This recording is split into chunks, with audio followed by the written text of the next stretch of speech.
Dari sejak awal terakhirnya proyek pengadaan KTP elektronik beberapa tahun silam, proyek tersebut sudah dirundung berbagai masalah. Dan hari ini sidang kasus korupsi KTP elektronik yang mengagendakan pemeriksaan teknis terkait pengadaan proyek KTP elektronik. Benarkah jika 9 lingkup pengerjaan proyek KTP elektronik itu dipisah, maka bisa menghindari aksi korupsi terhadap proyek tersebut? Bukankah nantinya hanya menciptakan peluang lainnya untuk membajak uang negara? Kita diskusikan malam hari ini bersama dua narasumber yang sudah hadir. Ada Adnan Topan yang merupakan koordinator dari Indonesia Corruption Watch atau ICW. Selamat malam, Bang Adnan. Terima kasih sudah hadir. Sama-sama. Kemudian ada John Palinggi yang merupakan Ketua Umum Ardin atau Asosiasi Rekanan Pengadaan Barang dan Distributor Indonesia. Selamat malam, Pak John. Selamat malam. Baik, terima kasih sudah hadir. Kita akan mulai perbincangan ini setelah kita simak beberapa cuplikan dari persidangan hari ini. Waktu itu PNRI, Direktur PNRI Bapak Isnu itu datang ke BPPT menemui direktur kami Bapak Tatang Taufik. Kemudian saya dipanggil oleh Bapak Tatang Taufik untuk mendampingi beliau. Kemudian saya diperkenalkan ada Pak Isnu dari PNRI yang ingin berkonsultasi teknologi. ini waktunya kapan ini, Pak Isnu? April 2010. April 2010. Nah, ini menarik. Di barang bukti kami juga kami temukan beberapa email orang-orang yang ada di tim teknis tahun 2010. Ya. April 2010 tuh Pak Usni. Jangankan pekerjaannya, anggarannya aja belum ada itu. Ya. April 2010. Ya. Itu jauh sebelum, bahkan anggarannya belum ada. Kok bisa Pak Isnu ke tempat saudara ngomongin soal iktp? Terus yang membiayai semua hal itu tadi, akomodasi, pesawat, allowance segala macam itu Johannes Marlim. PT Biomorph dalam hal ini Johannes Marlim. Nah, berapa saudara terima?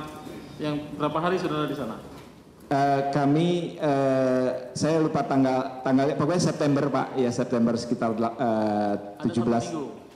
Satu minggu Pak, satu minggu. Jadi berangkat kami hari Minggu pagi dari Indonesia, kembali lagi ke Indonesia hari Senin pagi Pak.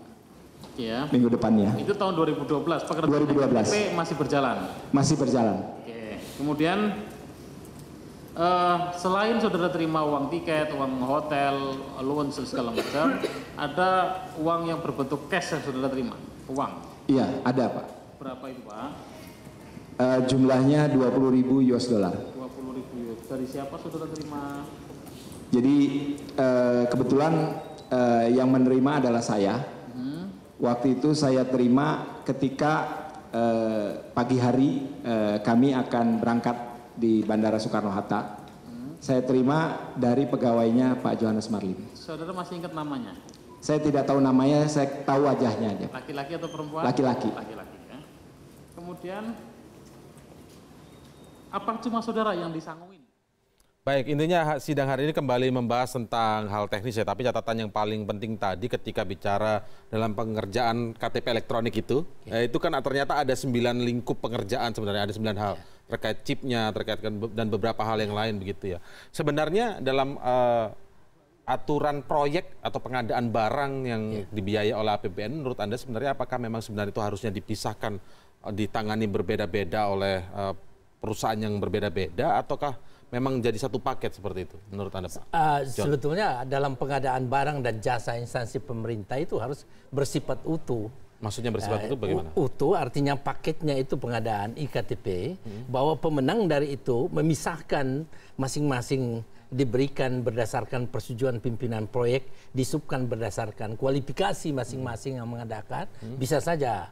Tetapi memang pengadaan iktp-nya memang sejak awal sudah keliru karena tidak diumumkan secara luas dan juga ya dilakukan secara tertutup sehingga menimbulkan tendernya ini maksudnya tender untuk mengerjakan siapakah perusahaan menang yang bisa mengikuti lelang tender proyek ini tidak diumumkan secara luas begitu, karena penyakit pengadaan barang yang paling mendasar hingga saat ini adalah kita katakan e-procurement, tapi justru pengadaan e-procurement itu membalut pengadaan seolah-olah terbuka, padahal inilah yang menyebabkan ketertutupan karena tidak ada sistem secara nasional.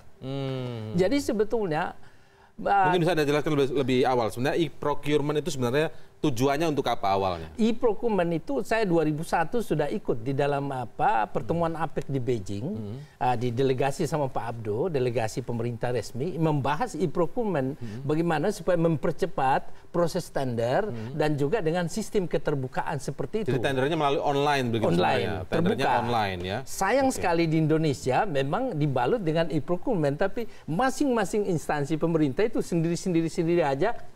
Ada lembaga kebijakan pengadaan barang, tapi itu tidak mengadakan secara nasional. Akibatnya sistem... Maaf, kenapa e-procurement di Indonesia itu menjadi topeng untuk membalut saja? Kenapa kan bukankah kalau online justru terbuka luas harusnya? Karena tidak diciptakan secara nasional, masing-masing punya. Akibatnya apa? Para pengusaha itu gigit jari semua, tidak bisa ikut. Pada setiap instansi pemerintah hanya memelihara beberapa orang saja. Nanti ditanya, oh kami sudah tender online, kami sudah seperti itu. Jadi mafia tender sebenarnya ada di situ celah permainannya. Sangat di situ celahnya dengan berselimutkan e-procurement seperti itu. Jadi satu instansi pemerintah mengelola 6 triliun, paling 5 orang di situ, yang itu. Belum lagi bahwa dia harus pengalaman 4 tahun baru bisa. Akhirnya seluruh pengusaha ini tengkurap semua. Jadi percuma ada e-procurement kalau memang ternyata tidak transparan, terbuka untuk semua dan tidak perusahaan. Memberikan kesempatan pada pengusaha-pengusaha menikmati anggaran negara yang... Alasannya tadi karena sistem e-procurement itu tidak dibangun nasional. Tidak dibangun nasional. Yang ada sekarang seperti apa, Pak? Ya masing-masing punya. Masing-masing apa ini? Ya masing-masing instansi punya. Masing-masing instansi, masing-masing misalnya ke departemen atau kementerian apa, kementerian apa, dia kementerian sendiri. Kemudian dari Bupati sendiri, Gubernur sendiri. Akibatnya apa? Ditambah lagi dengan sistem pemberian anggaran itu secara gelondongan akibat putusan MK, maka lebih dia ambil uang dikasih gelondongan, dia seenaknya saja membuat. Ada istilah, wah harus penyerapan anggaran lebih dipercepat. Betul. Saya mendukung karena pengadaan barang ini kan tujuannya untuk mendukung agar rencana pemerintah itu terdukung dan mempercepat. Itu sebetulnya penting. Katakanlah saya ingin kembali yang soal e-procurement. Sebelum e-procurement itu apakah jauh lebih terbuka? Jauh lebih terbuka. Pelelangannya? Jauh lebih terbuka karena diumumkan semua di koran. Ada kewajiban mengumumkan semua. Dan sekarang seluruh instansi pemerintah tidak pernah umumkan apa-apa yang mau ditender pengadaan barang dan jasa. Enggak pernah. Oke, catatan Anda seperti apa, Mas? Apakah benar itu terjadi apa yang dikatakan Pak John? Saya kira begini ya. Konsep e-procurement itu kan bagian dari sebuah konsep reformasi di tubuh pemerintah yang namanya e-government. Ya. Artinya di situ secara ideal sebenarnya ini sebuah upaya untuk membuat tender itu lebih transparan, lebih terbuka. Karena sebenarnya dari sisi informasi, terutama dari kacamata publik, kita melihat akan lebih terbuka ketika e-proc itu dilakukan. Misalnya kita tahu siapa pemenangnya, kita tahu kapan itu dilelang. Itu melalui apa? Website begitu atau itu bagaimana? ada websitenya yang ditempatkan di masing-masing LPSE. Ya. LPSE ini lembaga pengadaan yang itu ada di masing-masing instansi pemerintah. Nah, saya agak meragukan kesimpulan Pak John ya dalam konteks kenapa e-proc itu hanya sebagai topeng. Karena sebenarnya ini lebih merupakan sebuah situasi di mana sistem yang berubah itu tidak diikuti oleh sebuah struktur yang berubah. Artinya pemain-pemain yang selama ini mengendalikan pengadaan itu tetap menjadi penanggung jawab dari sistem pengadaan dengan model yang baru. Sehingga di sini celah untuk dimanipulasi. Jadi sistemnya sebenarnya harusnya lebih bagus, lebih transparan e-procurement itu. Saya kira begitu karena bagaimanapun di dalam e-proc ini sendiri juga kemudian ada situasi di mana tidak semua lembaga pemerintah membuka anggarannya lewat mekanisme e-proc. Nah, itu dia. Kalau data dari LKPP misalnya yang kita tangkap terakhir, baru 30% total anggaran belanja pengadaan yang di-e-proc-kan. Nah, itu dia. Pertanyaannya kenapa baru 30% atau kenapa berhenti di angka 30%?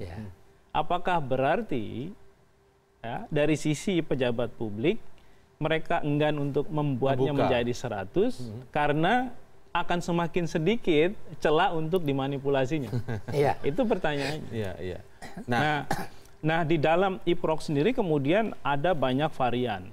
Salah satunya yang kemudian sekarang menjadi sebuah strategi untuk membypass proses tender, sekaligus membuat hasilnya juga lebih baik, itu kan dengan misalnya e-katalog atau e-purchasing. Akan tetapi memang ini turunan-turunannya ini berarti maksudnya ya? Akan tetapi ini hanya untuk skala-skala yang menengah dan kecil ya. Karena kalau misalnya proyek e-KTP itu dengan e-purchasing mungkin belum banyak e-katalog yang tersedia untuk pengadaan-pengadaan khusus seperti e-KTP. Tapi kalau kita balik ke isu e-KTP, sebenarnya kan 9 paket yang diusulkan LKPP itu juga harus dilengkapi dengan 6 rekomendasi KPK. Yang itu lebih luas cakupan dari rekomendasinya. Kalau dari konteks LKPP mereka memang hanya fokus di rekomendasi memecah paket-paket itu menjadi 9. Tapi sebenarnya idealnya memang harus dipecah begitu ya? Sebenarnya bisa saja dipecah atau bisa disatukan. Itu akan sangat tergantung dari apakah proyek itu memang memungkinkan untuk dipecah atau tidak. Sebenarnya tujuannya memecah itu kan supaya tidak ada konsentrasi pada satu badan atau satu pemenang sehingga kemudian peluang manipulasinya menjadi sangat besar. Nah, akan tetapi yang harus dilihat konteks dari rekomendasi KPK itu jauh lebih luas. Apa konteks karena rekomendasi KPK-nya? Mereka lebih banyak bicara mengenai isu perencanaan dari sebuah proyek. Ya, salah satunya misalnya, kenapa kok buru-buru masuk ke iktp sebelum SIAK itu selesai? Ya, SIAK itu adalah sistem informasi kependudukan. Administrasi kependudukan yang semestinya itu data menjadi data dasar ya, basis data sebelum proyek iktp berjalan. Nah, ini yang kemudian dilompati prosesnya oleh Kemendagri waktu itu. Alasannya apa? Alasannya karena mereka mengatakan ini mengejar kewajiban undang-undang. Di mana tahun 2012 proyek iktp harus selesai. Nah, ini yang kemudian menjadi salah satu persoalan yang kemudian muncul sampai lahirlah korupsi iktp. Oke, kalau rekomendasi dari KPK itu kan memang mungkin akan diulas lagi juga nanti di dalam persidangan. Tapi kan hari ini memang fokusnya adalah ke bagaimana LKPP menyarankan. Tapi sebenarnya kewenangan dari LKPP sendiri itu seperti apa sih, Pak? Misalnya kalau ada rekomendasi yang tidak diikuti begitu ya oleh apa yang diberikan rekomendasi tadi. Sejauh apa sebenarnya LKPP sebetulnya apakah bisa melaporkan ke instansi lain yang lebih berwenang ataukah bagaimana? Lembaga kebijakan pengadaan barang dan jasa instansi pemerintah sebetulnya supervisi dari hal-hal yang tidak berlangsung di setiap instansi pemerintah. Dia supervisi, dia memberitahukan ini sebaiknya ikuti ini, sebaiknya ikuti demikian. Nah, kalau rekomendasi dari KPK itu adalah arahan supaya jangan terjerumus dalam aspek yang salah terkait dengan tender, terkait dengan efisiensi, terkait dengan harga dan lain-lain sebagainya. Jadi memang teknis pengadaannya kan kalau teknis pengadaan. Tapi sayang jangkauannya itu terbatas sekali karena jangkauan kewenangan maksudnya. Tidak hanya itu, tidak dilengkapi juga dengan peralatannya untuk mendeteksi dan tidak lebih daripada kadang-kadang dia menunggu pengaduan dan dia datang menjelaskan seperti itu. Jadi ini mestinya maksudnya LKPP ya? Harusnya diberi bobot yang lebih besar untuk mengawasi seluruh itu karena 500-an triliun tidak tanggung. Oke, nanti kita dengarkan pendapat dari Bang Adnan, tetapi kami akan break terlebih dahulu. Tetaplah bersama kami di CNN Indonesia Prime News.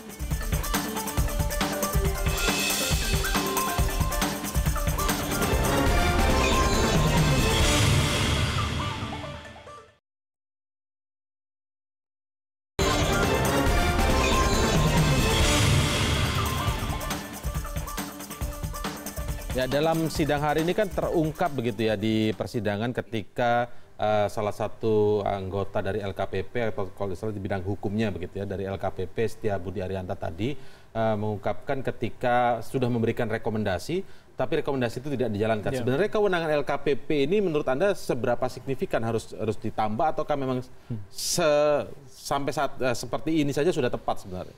Ya, ini problem di kita ya, bagaimana mengatur relasi antar institusi negara dan juga saling menghormati antar institusi negara sehingga terjadi sebuah kepatuhan ya atas berbagai macam masukan, rekomendasi yang memang diberikan oleh ahlinya. Nah, masalahnya LKPP ini kan memang berhenti pada pemberian rekomendasi. Perkara nanti dijalankan atau lembaga tidak, teknisnya menjalankan atau tidak itu menjadi tanggung jawab dari lembaga teknis itu. Dan ini yang saya kira juga menjadi semacam loopholes ya di dalam konteks tata laksana dan hubungan antar lembaga negara, yang mana kemudian ini menghilangkan kesempatan bagi kita untuk menghentikan sebuah proses perencanaan kebijakan publik yang sebenarnya punya potensi dikorupsi, atau punya potensi tidak efisien di masa depan. Nah, bayangkan ini baru soal IKTP. Belum lagi proyek-proyek lain yang mungkin LKPP juga memberikan rekomendasi yang kira-kira sama, akan tetapi kemudian juga diabaikan. Nah, pertanyaannya kemudian apakah LKPP perlu diberikan kewenangan tambahan? Nah, ini yang saya kira masih debatable ya. Karena bagaimanapun ketika kewenangan tambahan diberikan, maka juga potensi abuse-nya juga menjadi lebih besar. Ada juga ya. Plus minusnya tetap siapa ada, yang kemudian mengontrol lembaga ini begitu. Nah, oleh karena itu menurut saya ini memang dibutuhkan pengetahuan yang lebih jauh dari misalnya kepala pemerintahan dan jajaran-jajaran di bawahnya untuk sama-sama mengetahui kira-kira posisi-posisi urgent dan strategis dari lembaga-lembaga yang sudah ada itu untuk kepentingan apa sebenarnya.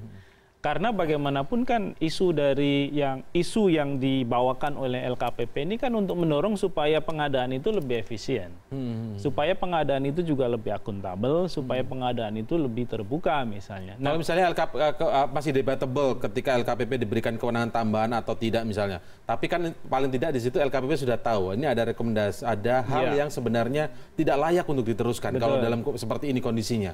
Artinya informasi ada di LKPP, walaupun mungkin tidak punya kewenangan untuk menindak, bukankah bisa itu dilaporkan misalnya? Harusnya ada tidak ranahnya itu dilaporkan kepada siapa misalnya? Bukan KPK hanya mungkin? Misalnya, bukan hanya rekomendasi LKPP yang diabaikan dalam kasus IKTP, rekomendasi KPK juga diabaikan sebenarnya. Nah, bayangkan sebuah lembaga yang sebesar KPK dengan kewenangan yang juga sangat besar. Itu pun bisa diabaikan. Apalagi LKPP. Apalagi LKPP misalnya. Nah, oleh karena itu saya kira jalan keluar untuk menyelesaikan masalah ini bukan terus memberikan wewenang tambahan dari lembaga-lembaga yang dianggap tidak terlalu efektif dalam menjalankan fungsinya. Akan tetapi bagaimana menciptakan satu iklim di mana kemudian tadi pejabat publik kita itu juga aware bahwa ada lembaga lain yang bisa membantu mereka, ya, membantu mereka untuk mendesain sebuah perencanaan pengadaan secara lebih baik, secara lebih profesional. Tapi kalau memang niatnya kemudian, masalahnya kan lembaganya ada semua, sistemnya ada semua, bahkan tender pun harusnya terbuka dengan e-procurement tadi. Tapi kalau memang niatnya mendesain ya susah juga. Begitu itu maksudnya seperti dalam kasus IKTP kan korupsinya sudah di dalam sejak perencanaan. Bahkan itu yang harus kita ingat. Dan oleh karena itu apapun rekomendasinya akan dilibas. Karena itu artinya menghentikan niat mereka. Tapi semoga kita gak sia-sia ya bicara di diskusi gitu. John. Saya kira pikirannya beda. Perbaikan pengadaan barang harus dimulai dari keputusan presiden yang sekarang berlaku itu disempurnakan, sistemnya disederhanakan, kemudian aspek pengawasannya ditegaskan. Nah, biar jelas ini Pak, sistemnya disederhanakan, yang sekarang bagaimana yang harus disederhanakan yang seperti apa? Yang disederhanakan misalnya? Terlalu rumit tanunya, dia punya macam-macam persyaratannya. Dibiarkan sampai rumit, sampai ndak usah pengusaha ikut, orang dalam aja yang bisik-bisik seperti itu. Yang kedua, pada saat terjadi satu kecederaan dalam pelaksanaan, kecenderungan korupsi, tidak efisien, tidak terbuka, tidak tender, itu tidak ada klausul di bagian bawah yang menyatakan dulu ada tindakan pidana perdata maupun administrasi. Sekarang itu tidak ada. Oh, tidak ada. Ya. Nah, tadi dikatakan kalau pemberian bobot pada LKPP itu ada kurang. Saya pikir bisa asal keputusan presidennya disempurnakan. Jangan sekarang didesak-desak, dari dulu presiden didesak, wah anggaran tidak terserap karena takut korupsi.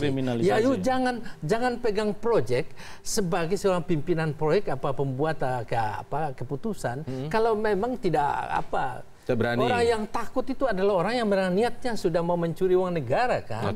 Nah, lebih baik perbaiki pendekatan legislasi, aturan diperbaiki, dan kemudian pengawasan dan tindakan diberikan langsung di bawah pengawasan LKPP. Karena tidak ada orang berbicara irjen, inspektorat apa semua kan di dalam itu tidak bisa bergerak sampai sekarang ini. Ya, kalau misalnya IKTP kan ada inspektur jenderal. Ya, di Kemendagri maksudnya ya. Dan yang lebih parah sekarang, saya lihat asal ada permintaan dari satu instansi, inisiatif tambahan langsung dibicara ke DPR, di DPR bicara langsung selesai, di Kementerian Keuangan, bukan menterinya ya, itu langsung keluar, itu bisa disetujui itu. Saya setiap hari bisa mendeteksi itu. Ini luar biasa. Anda perhatikan sendiri itu ya? Saya langsung seluruh data saya bisa deteksi itu, sehingga saya tahu apakah anggaran 2011 masih bisa. Jadi sifat korup ini masih terlihat jelas begitu lah. Anggaran 2011 masih bisa diarahkan 2016. Anggaran 2014 masih bisa 2017. Yang lebih parah, pinjaman luar negeri sudah membludak sampai 240 triliun, tetapi masih bisa pinjam di Bank Pembangunan. Dari mana duitnya? Pasti pencucian uang kan? Bank DKI mengeluarkan sekian ratus miliar, dari mana uangnya? Ya. Pasti anggaran-anggaran yang tidak diputar itu, yang dititipkan di bank itu kayak 770 triliun dikirim ke daerah, 360 triliun disimpan di bank. Untuk apa? Takut nanti dikriminalisasi. Ini semua alasan. Akhirnya apa? Muncul usul, udah dalam rangka percepatan penyerapan anggaran, maka diperintahkan percepatan penyerapan apapun dilakukan, tapi efektivitas dari tujuan pengadaan pembelanjaan ini tidak tercapai. Dan ini adalah lahan yang paling besar untuk mencuri uang negara. Baik. Mas Adnan, juga kalau kita lihat kasus dalam proyek IKTP ini semakin memberikan gambaran bahwa ternyata permainan-permainan itu tidak juga ternyata misalnya melibatkan misalnya konsorsium swasta ya. Ternyata banyak BUMN di berbagai kasus, tidak hanya IKTP, kita tahu mungkin dalam kasus Wisma Atlet, mungkin juga Hambalang, itu ternyata kong kali kongnya memang ada di dalam juga begitu. Nah, ini masih akan menular ke berbagai proyek pembangunan yang lain tidak nih? Khawatirnya kita ngomongin sekarang IKTP, saya sekitar 2 atau 3 tahun lalu saya bicara soal Hambalang, mendialogkan tentang kasus Hambalang, 2 tahun sebelumnya juga bicara soal kasus Wisma Atlet. Intinya kok sama jalan ceritanya ini sama gitu loh. Apa yang harus dilakukan kira-kira? Ya, sebenarnya kekhawatiran kita masuk akal ya. Apalagi sekarang Presiden kan memang sedang menggenjot proyek-proyek infrastruktur skala besar. Nah, ini kan hampir mirip dengan beberapa proyek-proyek yang kita anggap mega ya, seperti IKTP, kemudian Hambalang. Nah, dalam kasus sekarang ada LRT, kemudian ada MRT, dan seterusnya. Nah, masalahnya kan apakah sistemnya sudah mulai berubah sehingga publik percaya bahwa kemudian proyek-proyek yang berskala besar itu bukan untuk memfasilitasi kepentingan orang-orang tertentu saja, tapi memang menjadi sebuah kebutuhan sehingga pelaksanaannya pun benar-benar sesuai dengan prosedur, kemudian juga transparan dan akuntabel. Nah, masalahnya sampai hari ini kita belum bisa diyakinkan atau pemerintah belum bisa meyakinkan kita sebagai masyarakat bahwa sudah mulai ada perubahan-perubahan yang signifikan. Meskipun tadi dalam konteks sistem baru yang namanya e-procurement. Kajian kita yang kita sudah lakukan sejak beberapa tahun lalu mengatakan belum ada perubahan pemain di dalam lelang pemerintah. Maksudnya apa? Perubahan para rekanan, yang semestinya dengan e-proc itu banyak beragam ya. Banyak sekali perusahaan-perusahaan baru yang nanti akan ikut terlibat. Bisa gabung ya. Karena apa? Karena kan sudah dibuka. Artinya mereka juga mengencourage sistem ini sebenarnya mengencourage perusahaan-perusahaan swasta yang selama ini punya persepsi buruk mengenai pengadaan barang dan jasa pemerintah untuk mulai mendaftar, ikut. Karena bagaimanapun banyak juga pengusaha-pengusaha yang enggan terlibat ya di dalam proses pengadaan barang dan jasa pemerintah meskipun mereka qualified.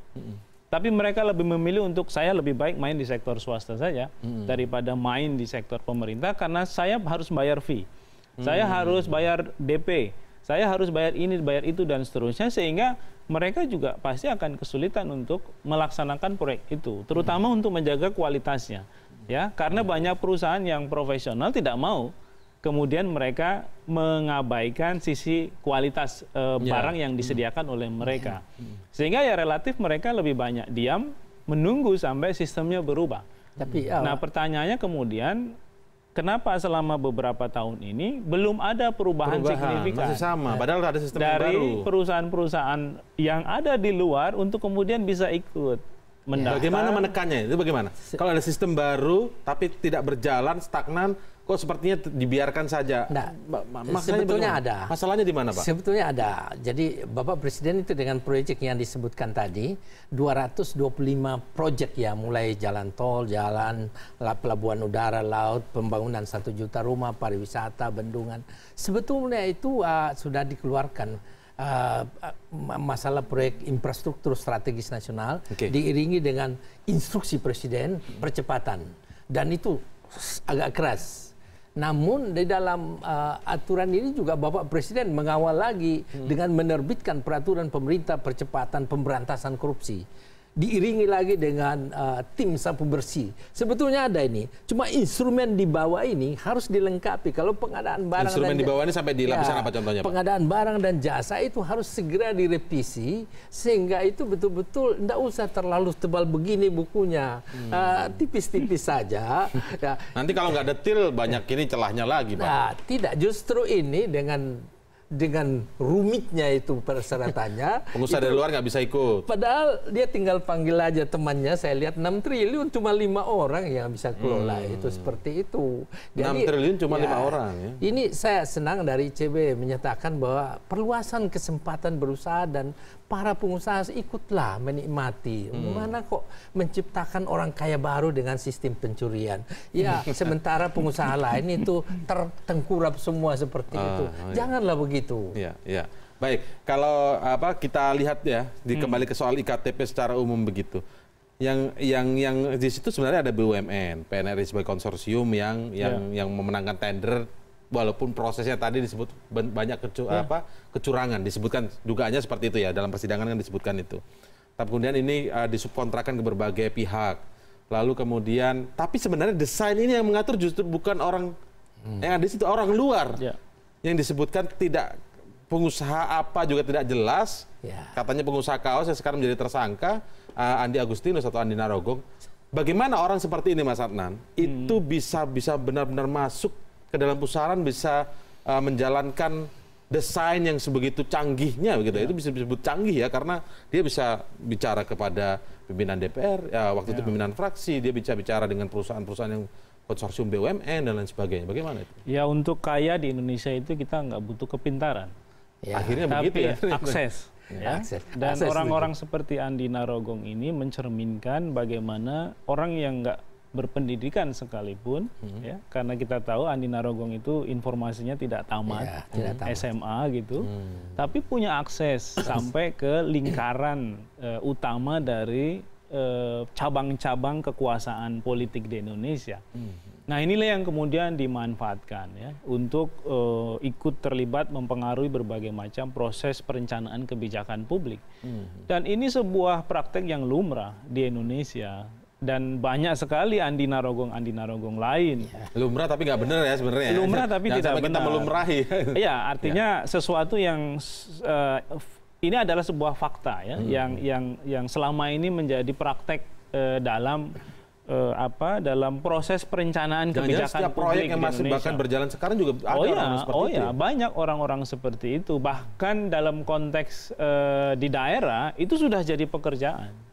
Ya, sudah jadi pekerjaan, misalnya melobi pusat supaya anggarannya ditambah, ya, sehingga DAU-nya meningkat. Karena kan itu juga nanti tujuannya supaya pengadaan di daerahnya juga makelar begitulah paling tidak ya, makelar proyek jadinya ya. Ya, makelar proyek yang sebenarnya hidup, besar dan punya akses sehingga mereka bisa mengatur sedemikian rupa berbagai macam institusi atau orang-orang di dalam institusi itu untuk bersama-sama mengorganisir diri, menjadikan kebijakan publik itu menjadi target mereka untuk korupsi gitu. Nah, inilah yang kita lihat dalam konteks IKTP.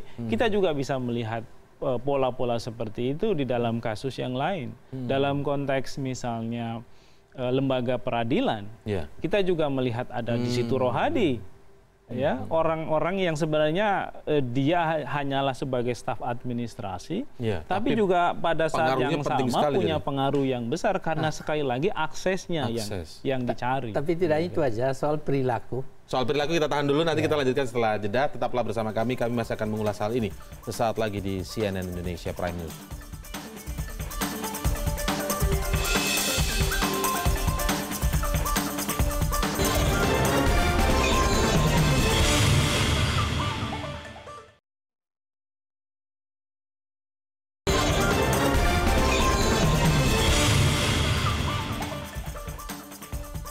Baik, kita masih berbicara tentang bagaimana kita semua sebagai publik ditunjukkan desain kotor ketika kasus korupsi KTP elektronik ini berjalan sejak awal. Bagaimana siapa mendesain, bagaimana siapakah pemenang tendernya, siapakah yang kemudian bisa melaksanakan beberapa hal dalam pengadaan proyek tersebut. Lalu kemudian bagaimana pembengkakan anggaran dan lain sebagainya. Anda sempat singgung soal perilaku tadi. Bisa lanjutkan? Ya, kesulitan kita di negara ini kan tidak bisa dijelaskan, tidak bisa berperilaku secara konkret mana karakter pengusaha dan pengusaha beneran dan mana penguasa pejabat beneran. Yang ada nampak sekarang itu kan pejabatnya menjadi pengusaha, pengusahanya menjadi kadang-kadang seenaknya mendikte pejabat dan memerintah kalau perlu kepalanya maunya apa. Itu yang kadang-kadang kita lihat. Anda sendiri sering menyaksikan tidak orang-orang sosok seperti mungkin Andi Agustinus atau sangat banyak. Sangat banyak. Di berbagai proyek sebetulnya dia tidak ada punya apa-apa, tetapi dia bisa mengatur, pokoknya pembagiannya begini, skimnya begini, komisinya begini, Pakku yang tampil, dan nanti di sana yang backup. Jadi pengusahanya sebetulnya orang yang di belakang itu. Tetapi kalau diumumkan bahwa pengusaha kan tidak mungkin. Dia seorang pejabat, bagaimana mungkin pengusaha? Tapi kenyataan, ini yang terjadi sekarang, yang merusak sebetulnya Bapak Presiden ini luar biasa. Terus terang maaf saya boleh katakan luar biasa keinginan untuk memperbaiki negara.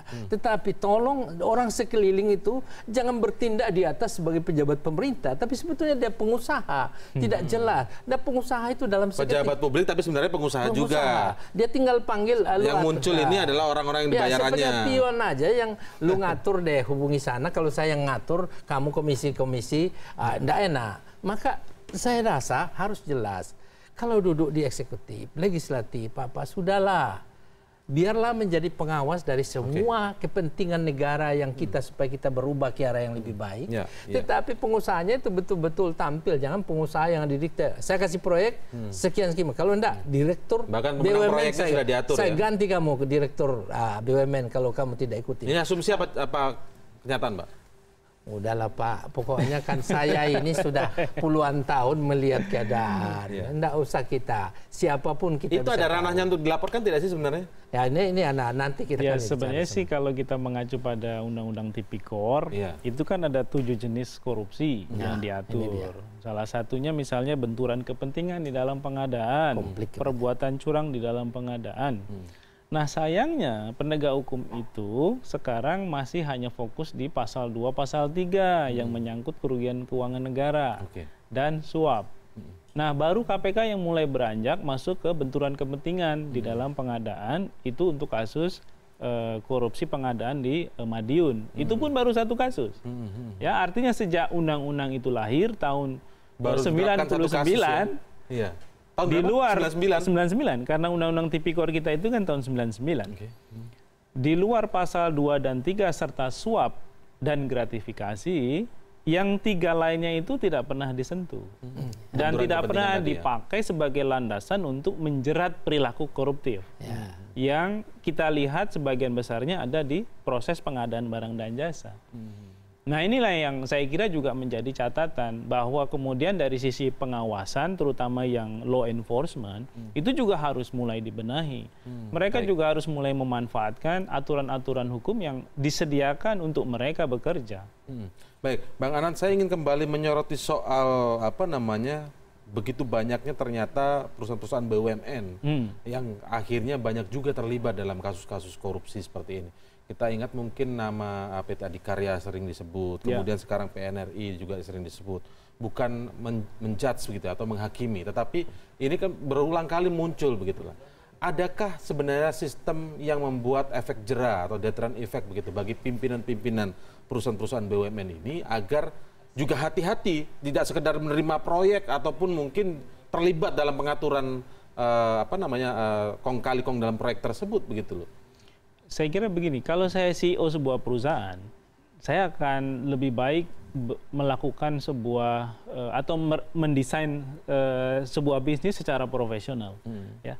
Tapi masalahnya siapa yang menunjuk saya untuk menjadi CEO BUMN ini, CEO BUMN itu kan politiking sebagian besar. Nah, ketika BUMN itu masih dianggap sebagai sumber ya untuk mendanai kepentingan politik tertentu, ya tentu sulit ya untuk membuat BUMN itu menjadi profesional. Karena apa? Karena pada akhirnya para CEO atau para direksi yang ada di BUMN itu juga harus tunduk pada ya kepentingan politik atau permintaan-permintaan tertentu lah yang karena muncul, penunjukannya gitu. juga memang politis ya. Saya kira begitu, dan itu kita bisa lihat jauh hari sebelum BUMN yang tadi disebutkan. Dulu Jam Sostek itu masalah korupsinya sangat luar biasa.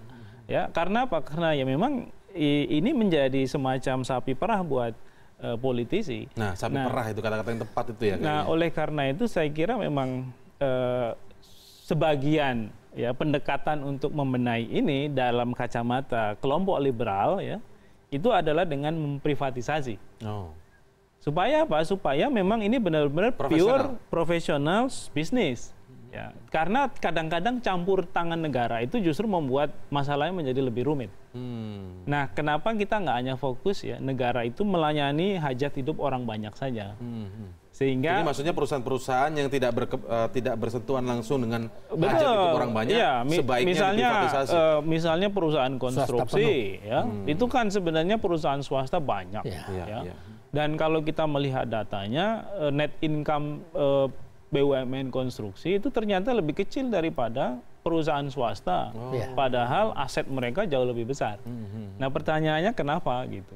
Berarti kan ada proses di dalam BUMN itu yang saya kira tidak terlalu efisien dibandingkan kalau itu ada di perusahaan swasta. Oke, bagaimana Pak John Anda? Soal banyaknya perusahaan-perusahaan BUMN yang sebelum sampai banyaknya perusahaan BUMN, sebetulnya kan yang kenapa kita berbicara masalah pengadaan barang, karena beberapa minggu yang lalu lembaga kebijakan itu mengekspos bahwa yang dikorupsi per tahun 260 triliun. Dan Pak Agus waktu ketua lembaga kebijakan pengadaan, dia hubungi saya dan dia ekspos di koran bahwa 200 triliun per tahun. Artinya keadaan darurat banget ini pengadaan barang kan. Dikorupsi dikorupsi per tahun. Ibu Sri Mulyani begitu susahnya cari duit sama Bapak Presiden, tapi sementara orang menumpuk keuangan dari hasil pencurian dari korupsi pengadaan barang dan jasa. Ukurannya bagaimana Pak? 260 triliun per tahun dikorupsi itu dan juga sebelumnya 200 triliun. Ya, waktu Pak Agus. Zaman Pak Agus. Ya tentu mereka ukurannya kan tidak mungkin keluar begitu tanpa ukuran kan. Yang kedua kita lihat. Itu untuk konteks pengadaan barang saja Pak ya? Barang dan jasa. Ya 260 triliun per tahun. Ya bayangkan kehilangan uang negara seperti itu. Jadi betapa tidak efektifnya penggunaan uang negara sementara menumpuk utang kita seperti itu. Ya, pemerintah dengan susah payah mencari uang untuk pembiayaan anggaran pembangunan yang dikirim, ditransfer ke daerah.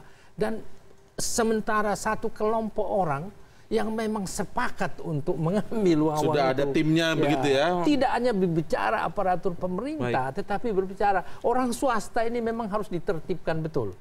Saya ingat benar tahun 98 itu 87,3% blacklist semua di bank itu. Karena adanya 450 triliun kredit macet.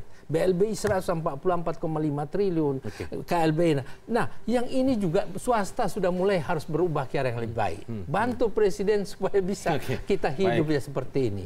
Susah ini. Baik, agar kita tidak sia-sia bicara malam hari ini, mungkin Mas Anand bisa menambahkan apa yang harus segera diubah ketika seperti proses lelang, tender seperti ini tidak terjadi lagi, yang kemudian didesain sekelompok orang saja, yang menang adalah konsorsium ini begitu. Bagaimana? Paling dekat saja yang bisa diperbaiki? Ya sebenarnya kan pendekatan teknokratis tadi ya dengan menerapkan e-procurement itu diasumsikan Sudah bisa mengurai sebagian kerumitan dari proses lelang yang penuh dengan permainan ini gitu ya. Dan itu dalam banyak kasus terbukti sanggup ya untuk kemudian membatasi perilaku-perilaku koruptif dari sebagian organisasi informal yang kemudian melekat di dalam organisasi formal negara untuk kemudian memainkan banyak tender. Nah, oleh karena itu saya kira inilah yang harus digenjot lebih jauh oleh pemerintah, memastikan bahwa level dari anggaran yang harus dibuka lewat mekanisme e-proc ketika belanja itu harus sampai ke 100% dong. Jangan berhenti di 30%. Sementara sekarang itu Sementara sekarang ini stagnan gitu. Nah, kenapa stagnan? Ya tadi masalahnya mungkin ini kalau kita bicara politik anggaran, ya rent seeking-nya kan ada di pengadaan salah satunya. Nah, kalau rent seeking-nya dihentikan, otomatis politisinya makan apa?